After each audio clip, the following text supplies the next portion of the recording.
Okay, so for an upright row, you're gonna be standing for this one. You can use a bar or dumbbells. You can do single arm or both arm. You're gonna wanna hinge at the hips, keep your legs straight, dangle your arms straight down, and you're gonna lift up and squeeze your shoulder blades together at the top and come back down. All right, for a dumbbell lateral raise, you're working on your shoulders. You want to lift with only your shoulders, nothing else. You're going to keep your feet straight forward and close together.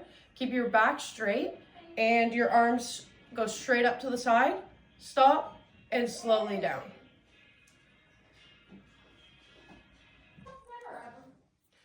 Okay, for a dumbbell shoulder press, you're going to want to sit on a bench and you're going to keep your elbows a little bit less than 90 degrees. And you want it at chest level. You're gonna push up, squeeze in your shoulders, and come back down to this position.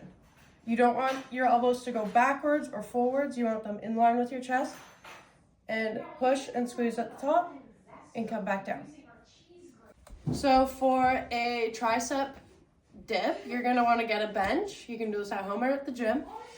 You want your hands to be right beside your legs.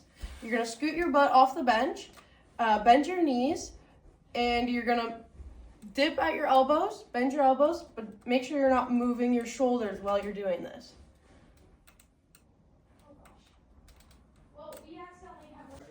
All right, for a standing bicep curl, you want to keep your back straight, your shoulders back, and your elbow straight a little bit back. You're going to curl your arm with your wrist pointing away from you. And you're just gonna curl up. Before your elbow starts to move this way, stop and go back down. You don't want your elbow or your shoulders to move in a standing bicep curl. For standing hammer curl, your wrists are gonna be pointing to the side and you're gonna do the same thing as a standing bicep curl, but instead your dumbbells are gonna be pointing towards your shoulder. You want to make sure that your elbows aren't moving and your shoulders aren't moving and you're keeping your back nice and straight. All right, for a wrist curl, you're going to want to have your wrist supinated, so facing up. You're going to keep your arm and your elbow on a flat surface and your wrist straight. All you're doing is bending your wrist up and down.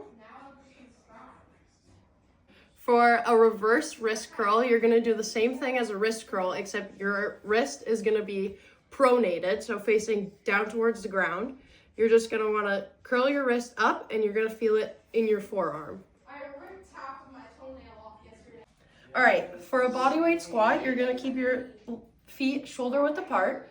You're going to bend your knees and hinge at the hips, stick your butt out, and bend down. You don't want to bend your back at all. You want to keep it straight. And it's as if you're sitting on a chair.